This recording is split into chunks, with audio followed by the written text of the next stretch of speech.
Welcome to RJ की पढ़ाई। आज हम बात करने वाले हैं इस टॉपिक पर कि तुम्हारा गोल क्या है, ऐसे क्लियर कैसे करें भाई। अब सुनो, कई लोग बोलते हैं कि अगर तुम्हारा गोल क्लियर है तो अभी के लिए उसी से प्रैक्टिस कर चालू कर दो। अभी से अगर नीट है तो नीट के लिए अभी से प्रैक्टिस चालू कर दो। अभी से वो है तो उसकी कोचिंग लगा दो। मेरा एक सवाल है मेरे दोस्त, अभी तुम बेस से ज़्यादा उस पर ध्यान दे रहे हो जो आगे आने वाला है, तो फिर फ़ायदा क्या उस बेस का? छोड़ दो उसे। लेकिन तुम्हें पता है क्या होगा? चल मैं तुम्हें एग्जांपल देता हूँ। तुम्हें किताबें पढ़नी है, ठीक। अब तुम्हारे लिए सब और किताबों की ना एक भंडार लगा है, और नीचे ना सबसे नीचे जो किताब रखी है वो बहुत इंपॉर्टेंट है। वो उन्हीं किताबों से सारी किताबें खड़ी हैं ऊपर। तुम ज़रा उस किताब को, नीचे वाली किताब को हटा के देखो, सबसे नीचे वाली, सारी किताबें गिर जाएंगी मेरे दोस्त। मैं तुमसे कहना चाहता हूँ कि बेस के बेस, उस एक गोल के लिए तुम अपना बेस कैसे छोड़ सकते हो। तुम्हें एक नॉर्मल सी बात बोलूं, तुम प्रैक्टिस करने के बारे में सोच रहे हो, बहुत अच्छी बात है मेरे दोस्त।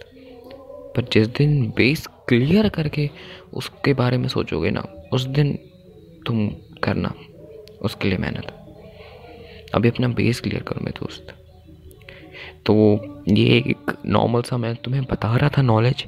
अब मैं तुम लोग को बताने वाला हूँ कि हम चाणक्य नीति से क्या सीख सकते हैं। ओके, तो ये तुम्हारा पहला लेसन होगा, मैं तुम्हें बताने वाला। ओके, तो ठीक है, पहले से शुरू करते हैं। देखो, ये पहले पाठ को पढ़ने से पहले एक शिष्य और आचार्य के चाणक्य को नमन कैसे करते हैं।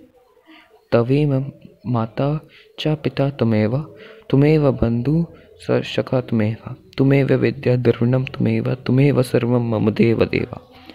अब चलते हैं आगे।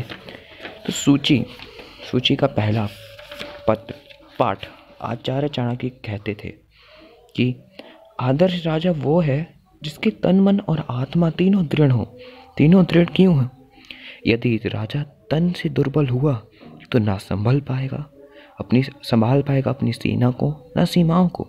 और यदि उसका निर्बल और अस्थिर हुआ मन तो पराजित होता रहेगा वो अपनी चिंताओं से।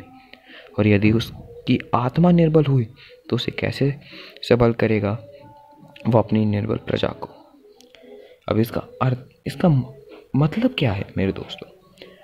बिल्कुल इसी तरह जिस तरह से आचार्य चाणक्य ने एक राजा के उदाहरण देते हुए ये समझाया कि किस तरीके से एक राजा को तन मन और आत्मा से दृढ़ होना चाहिए, बिल्कुल इसी तरह एक विद्यार्थी को भी अपने तन मन और आत्मा से दृढ़ होना चाहिए। क्योंकि यदि एक विद्यार्थी अपने तन से दुर्बल हुआ तो वो केवल बीमारियों के जाल में उलझा रह जाएगा और कभी ना कभी अपने लक्ष्य पर अपना ध्यान केंद्रित नहीं कर पाएगा। और यदि उसका निर्बल हुआ, अस्थिर हुआ मन, अर्थात अगर वो अपने मन को काबू नहीं कर रख पाया तो वह अवश्य ही उसका ध्यान भटकता रहेगा।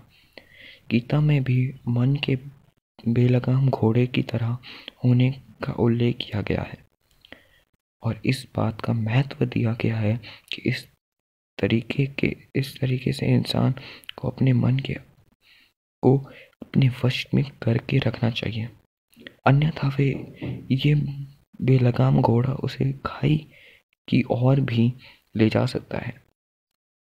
तो तुम लोग ने मुझे कमेंट करके बताओ कि तुम्हें इससे क्या सीख मिलती है और इसका